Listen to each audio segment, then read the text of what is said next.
alike mourned his death. We gathered at the triangle of Beijing University.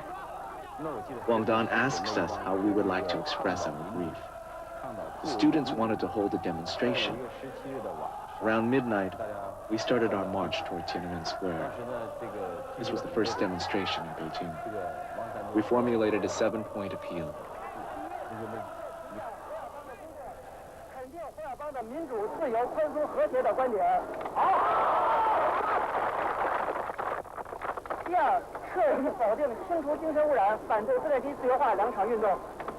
The second day, we submitted the petition to the Congress. 10 days later, the People's Daily published the April 26th editorial, denouncing the student movement as a rebellion. In order to force the government to recognize the students' movement as patriotic and to have dialogue with us, we started a hunger strike. I assumed the position of deputy commander of the hunger strike team. We fasted for 7 days without receiving any cooperative response from the government. On May 19th, at midnight, we announced that we would stop the strike and conduct a sit-in demonstration instead. 2 hours later, the Li Peng government proclaimed martial law. On the evening of June 3rd, Tian'anmen University of Democracy was established, and I acted as its first president. As I was making a speech, the army marched into the square from the east. All I could hear was the rumble of tanks and crackling bursts from machine guns, like firecrackers. There were more than 20,000 students around me. Seeing things from the platform, I thought my last moment had come. The army surrounded us. I saw a young man carrying a wounded student. As a doctor was trying to dress his wound, I saw a hole in the back of his head. He was dead. I cried, and I felt that I was responsible.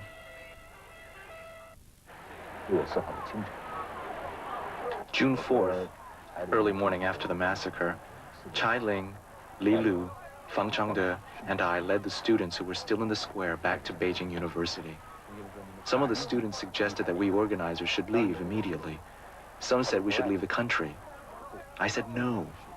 I did not believe that in such a huge country with 9,600,000 square kilometers, there would be nowhere for me to go, no way to survive. I couldn't believe that. I fled to Tongxian on a bicycle, and from there, I soon got to Tianjin. When I got there, I wandered along the train platform with no idea where to go next, north or south, east or west. On June 13th, Chinese Central Television announced the names of the 21 most wanted student leaders, and I was one of them.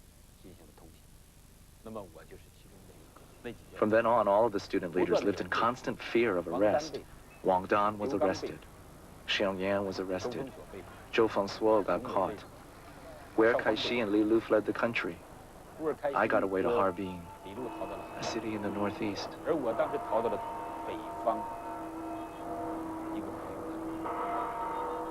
Escape from China also introduces us to Zhang Boli's family, to his daughter Little Snow, and his wife, who divorced him during a period of uncertainty.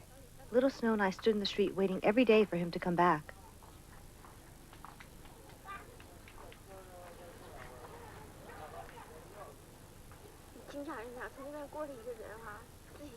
I mistook everyone that came along for my husband.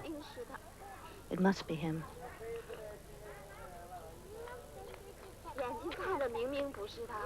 Even when my eyes told me it wasn't, my heart still refused to admit it.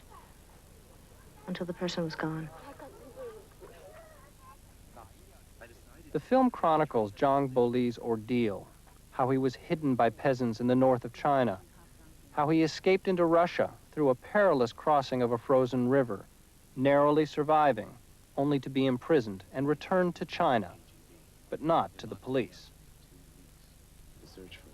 Escape from China offers a personal profile, shot at great risk inside China by a courageous Chinese woman. Finally, Zhang Boli made it to the United States via Hong Kong. I think it was worth it. People shouldn't live only for self-fulfillment. And although we were fighting for our rights as individuals, our efforts were also for the common good.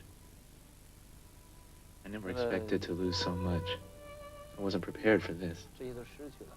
Nevertheless, I would not hesitate to be involved even more deeply if a democratic movement emerges again in China. In the past few years, an economic revolution has transformed China. But will economic growth alone lead to an open and democratic society? President Clinton's administration will now require progress by Beijing on human rights in exchange for renewal of China's most favored nation trade status. But the issue won't go away, and for now the stakes are high. No representative of either the Chinese or American governments would comment on camera. Our cover story takes us inside the ongoing debate that pits big business interests against pro-democracy activists. At stake, billions of dollars and the quality of 1 billion lives. We begin in Beijing. For 11 years, Liu Qing was imprisoned and tortured for his pro-democracy activism. Last year, he was given a passport and permission to leave China. Today, Liu Qing is in Washington with other human rights activists. He's a man on a mission, continuing to press the Clinton administration to require substantial human rights progress by Beijing as a condition for the renewal of MFN, the lucrative most favored nation trading status. I think it is necessary and important for the United States and all countries that respect basic human rights to pressure the Chinese government. Liu Qing is up against a powerful, well-financed opponent, corporate America. Nearly 300 U.S. companies recently sent this letter to President Clinton urging him not to link America's China trade policy to human rights. Don Anderson is president of the U.S.-China Business Council. China is the fastest growing market in the world at the present time, and there is real concern on the part of American business that measures that we might take, which would produce retaliation from the Chinese side, are going to put us at a very serious competitive disadvantage with the Europeans and with the Japanese. The majority in Congress say linking human rights to most favored nation status would not harm the U.S.-China trade relationship. They assert that the Chinese do respond to economic pressure. Representative Nancy Pelosi. They may not like democracy, they may not respect human rights, but they do love and respect money. And I think that they would not be so willing to give up access to the U.S. market at a low tariff. Political strategist John Sasso advises the Chinese dissidents. They've shown in the past that when appropriate pressure is applied, that they will respond. Every year about this time, they release some dissidents.